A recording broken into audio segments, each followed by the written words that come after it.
think for my fellow Desi brothers and sisters, mostly talking to the male audiences here as a man, but I think there's so many things, and even if whether you grew up Muslim or however you grew up religiously, that's a big part of our lives too for a lot of us. And it was a big foundation for me too. And as my spiritual beliefs have really changed over the years, I'm so happy with where I am now, and I'm so happy that I had the foundation that I did. Right, all of that counts. I think that there's something really important about holding on to the parts of the culture, the religion, traditions that are important to you, that really align with you, that make you feel better.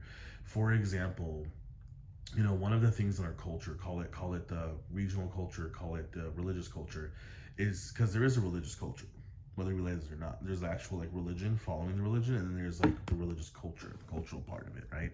And so the customs and just kind of the way people think and the society and stuff like that. But one of the things I really love is when people are sick, right?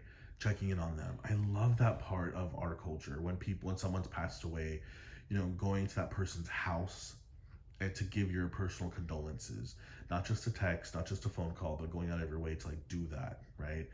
And I'm just going to use those two examples. There's so many more, but recently, someone had passed away from someone we knew, it was a kind of a distant relatives.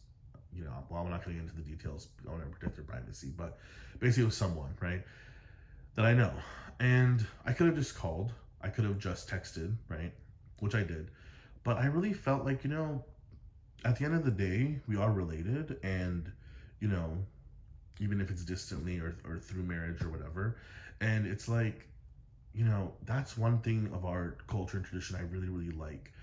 I think being there for people, I think just showing up, I think going the extra mile.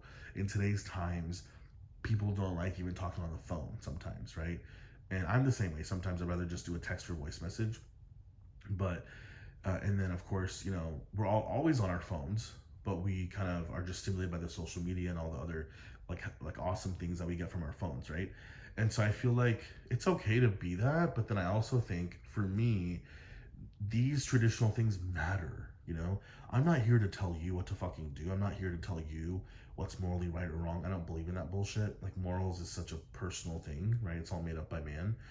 So you decide what you like, where you are on that. But I think like the example of just going to someone's house and paying your condolences and checking in on them, taking food for them when you go, right? Even though everyone can order Uber Eats, people, you know, have money, they can order food. Like, it's just not a big deal, right? But it's just like a nice tradition.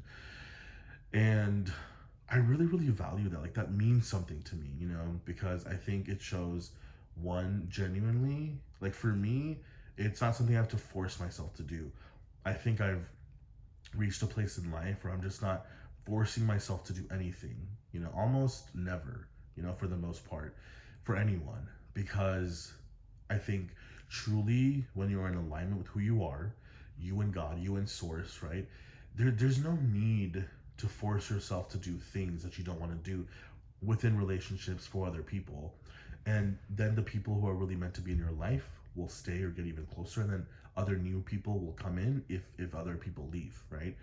And that's a beautiful thing, and it can be a beautiful thing. And so I just think that for me, when these things happen, there was a desire, like, no, we should go meet them in person, we should do this. And it required taking out time, it required scheduling, I required me, I was going with someone else, so I had to coordinate with their work schedule, and it was kind of a lot, and it wasn't the most convenient thing, right?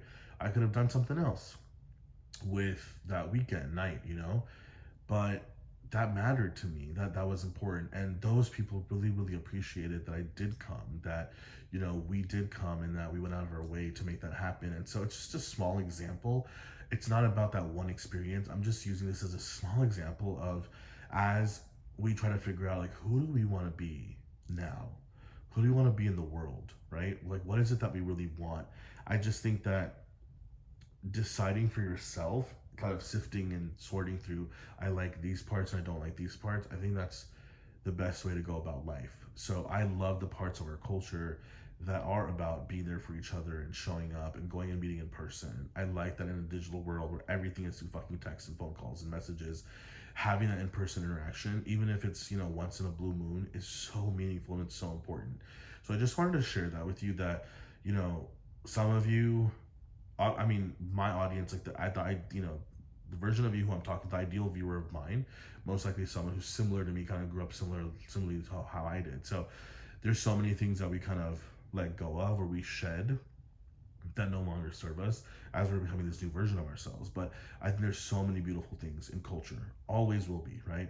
The religious culture, the regional culture, so many beautiful things we can always take with us. And for me, it's like we should take with us because they feel great and they promote more love and unity and happiness and harmony, between people.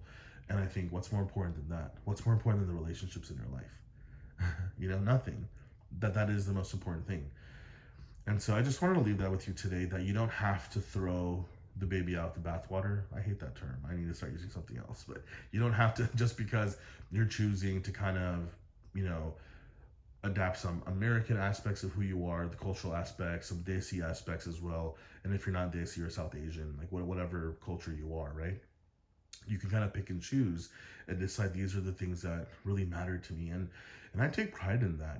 I'm very liberal in lots of ways, as you guys can see now, but I'm very traditional in many, many ways too, that, sometimes people don't expect, and then they're kind of like surprised, like, oh, that's really interesting, So yeah, I just want to leave that with you, that don't think that you have to go to one extreme or the other if you're trying to figure out your footing and who you are, and how you want to basically show up in the world, what your ideals and values are. I think it's totally fine to pick and choose and decide what works for you, and then show up and be that version of you, not to impress anyone else, not to get accolades or awards from anyone else, but just for you, because it feels right for you. So hope that helped. Just want to leave that message with you today.